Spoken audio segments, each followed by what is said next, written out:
আসসালামু আলাইকুম। কেমন আছেন সবাই? আশা করি সবাই ভালো আছেন। আজকে দেখাবো WhatsApp এবং ইমোর ছবি কিভাবে আপনারা সাপোর্ট করবেন Photoshop এর মাধ্যমে এবং কি Messenger, ইমোর ছবি যেগুলো সাপোর্ট না করে সেটা কিভাবে সাপোর্ট করাতে পারবেন এবং কি বাঁকা ডকুমেন্টস কিভাবে সোজা করতে পারবেন সেটি দেখিয়ে দেব।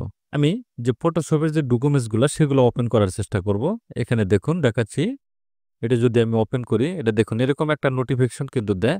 এটা কিন্তু এখানে ওপেন হয় না। এটি আপনি কিভাবে করবেন? এবং এই যে ইমোর ছবিটা এটাকে দেখুন, এটা কিন্তু একটু শো করছে না। দেখতে পাচ্ছেন? শো করছে না। এই দুটোকে এই ইমেজটাকে আপনি এখানে এডিট অপশনে ক্লিক করে দিবেন। আপনার এখানে যদি বেশ কয়েকটি পেজ থাকে তাহলে মাল্টিপ্লেস আপনি এখান থেকে সিলেক্ট করে এখানে মাউসের রাইট বাটন ক্লিক করে এখানে এডিট অপশন এটাকে ক্লিক করে দিবেন। ক্লিক করে দিয়ে এখানে সেভ দেখতে পাবেন। সেভ ইমেজ এটাকে সেভ করে দিবেন। এখন দেখুন, এখন যদি আমি এটাকে ওপেন করি তাহলে দেখুন এটা কিন্তু ওপেন হবে। এটা কিন্তু এখন শো করেছে। এখন এটা বাঁকা রয়েছে, এটাকে আপনি কিভাবে সোজা করে নেবেন? আমি অন্য ডকুমেন্টসটাও আমি এখানে ওপেন করছি। এটাকেও ওপেন করে নিলাম। এখন এটাকে ক্রপ করে নিতে হবে। আমরা সাধারণত ক্রপ করে এভাবে আমরা ক্রপ করার ট্রাই করি যে আমরা ক্রপ করে দেই এরকম। এটা কিন্তু অনেকটা সাইড থেকে যায় এবং অনেকটা বাঁকাও কিন্তু অনেক সময় থাকে। এটাকে সহজ টেকনিকে আমরা কিভাবে খুব সঠিক টেকনিকে আমি কিভাবে ক্রপ করে নেবেন এবং কি ডকুমেন্টসটাকে আপনি সোজা করে নিতে পারবেন। এখানে ক্রপ টুল দেখতে পাচ্ছেন, ক্রপ। এখানে একটি ক্রপ, এখানে সিম্পল একটি ক্রপের এখানে আপনার টান দিয়ে দিবেন। এখান থেকে এটাকে আমি আনচেক থাকবে, এখানে চেক দিয়ে দিবেন। এখানে পারস্পেক্টিভ দেখতে পাবেন, এখানে এই অপশনে ক্লিক করে দিবেন। ক্লিক করে দিয়ে এই অ্যাঙ্কার পয়েন্ট ধরে আপনি এইখানে ঠেকিয়ে দিবেন। দেখুন আমি জুম করে দেখাচ্ছি। এটাকে এই অ্যাঙ্কারে এখানে ঠেকিয়ে দিবেন। এটাকে এই অ্যাঙ্কারে এখানে ঠেকিয়ে দিবেন। এই অ্যাঙ্কার পয়েন্টটা আপনার এই যে লাইনটা রয়েছে এই লাইনটা বরাবর এখানে দিবেন আর এটা আপনি এখানে দিয়ে দিবেন।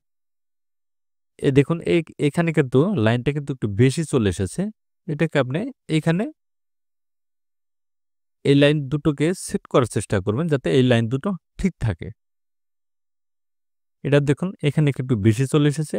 এটাকে আমি একটু এপাশে মিলিয়ে দিচ্ছি। এপাশে ঠিক রয়েছে এবং কি এপাশে একটু কম চলে এসেছে। এটাকে একটু এখানে দিয়ে দিলাম। এখন শুধু আপনি এন্টার বাটন প্রেস করে দিবেন। এন্টার। দেখুন এটা কিন্তু একদম সোজা হয়ে গেছে। দেখতে পাচ্ছেন? সোজা কিন্তু হয়ে গিয়েছে। আমরা জাস্ট এটাকে আপনি সোজা করে নিতে পারেন। ক্রপ এখানে অ্যাঙ্কার পয়েন্টে ঠেকিয়ে দিচ্ছি। এটাকে এখানে ঠেকিয়ে দিব। এটাকে এখানে ঠেকিয়ে দিচ্ছি। এটাকে এখানে দিয়ে দেব। দেখুন, দেখতে পাচ্ছেন? এটাকে আমি মিনিমাইজ করে দিচ্ছি। এই ডকুমেন্টসটা দেখুন। এটাকে সোজা করে নিতে হবে। এখানে ক্রপের এখানে ক্লিক করে দিবেন। এটা সিলেক্ট করা থাকবে। আনচেক থাকলে এটাকে চেক দিয়ে রাখবেন। চেক দিয়ে এটাকে এই অ্যাঙ্কারে ঠেকিয়ে দেন। আপনি এটাকে এই অ্যাঙ্কারে ঠেকিয়ে দিবেন। আপনি পেজটাকে একটু সোজা করার চেষ্টা করে নেবেন। এখানে আপনি মেজারমেন্টটা যেহেতু আপনি নিজে কাজ করবেন তখন কিন্তু আপনি বুঝতে পারবেন যে এটা বাঁকাটা কতটুকু আর সোজাটা কতটুকু হয়েছে। এরকম লেখা যাতে না কাটে সেক্ষেত্রে এটাকে আমি খেয়াল করবেন। খেয়াল করে এটাকে মাউসের ডাবল ক্লিক করলে কিন্তু এটা সোজা হয়ে যাবে। দেখুন একদম কিন্তু পারফেক্টলি ভাবে সোজা হয়ে গেছে। যে কোনো ধরনের বাঁকা ডকুমেন্টস আপনি সোজা করে নিতে পারেন এই সহজ টেকনিকের মাধ্যমে। এখানে আমি ২-৩ টি ডকুমেন্টস আপনাদের দেখিয়ে দিচ্ছি। এখন এই টেকনিকটা আমি এখানে দেখালাম, এটি মিনিমাইজ করে দিচ্ছি। এখন ইমোর যে ছবিটা থাকবে এটা কিন্তু এভাবে শো করবে না। এটা শো করানোর জন্য আপনি এই ছবিটা সিলেক্ট করবেন, মাউসে ধরে চেপে রেখে এখানে নিউ একটি ট্যাবে আপনি এখানে ছেড়ে দিবেন। মাউসের রাইট বাটন ক্লিক করে রেখে কপি ইমেজ করে দিবেন। কপি ইমেজ করে নিলাম। এখন ফটোশপে চলে যাব। এখানে কন্ট্রোল এন বাটন প্রেস করে একটি পেজ আমি এখান থেকে নিয়ে নেব। এরপর সাইজের একটি পেজ নাম, রেজোলিউশন অবশ্যই 300 দিয়ে রাখবেন এবং কি ব্যাকগ্রাউন্ড কন্ট্রাস্ট হোয়াইট দিয়ে রাখবেন। ওকে করে দিচ্ছি। এখন এই পেজের উপরে আমি এটা পেস্ট করে দেব। কন্ট্রোল বি বাটন প্রেস করে পেস্ট করে দিলাম। এটাকে আমি পেস্ট করে দিয়েছি। ছবিটা কিন্তু এখানে চলে এসেছে। এখন শুধু আপনি ক্রপ টুলের মাধ্যমে আপনি পাসপোর্ট সাইজ ছবির মাপ এটাকে আপনি ক্রপ করে নিতে পারেন। আমি মেজারমেন্ট করলাম না, মাপ দিলাম না, শুধু এটাকে আমি এখন কিন্তু এটাকে আপনি চেকটাকে উঠিয়ে দিবেন। উঠিয়ে দিয়ে এই ছবিটাকে আপনার মন মতো আপনি এটা ক্রপ করে নিতে পারবেন। ক্রপ করে নিলেন।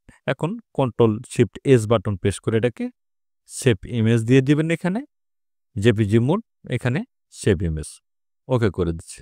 এখন আমি এটা ক্লোজ করে দিচ্ছি। দেখুন এই যে ইমোর ছবিটা ছিল এটা কিন্তু শো করছে না। আর এটাকে আমি শো করালাম এখানে। দেখুন এটা কিন্তু শো হয়ে গিয়েছে। থ্যাংক ইউ গাইস, ভালো থাকবেন সবাই। আশা করি ভিডিওটি ভালো লাগবে। ভিডিও যদি ভালো লাগে অবশ্যই লাইক করুন, শেয়ার করবেন, সাবস্ক্রাইব করবেন, বেল আইকনটি চালু রাখবেন। নতুন ভিডিও পেতে চ্যানেলটি ফলো করে রাখবেন। ভালো থাকবেন, সুস্থ থাকবেন। আল্লাহ হাফেজ।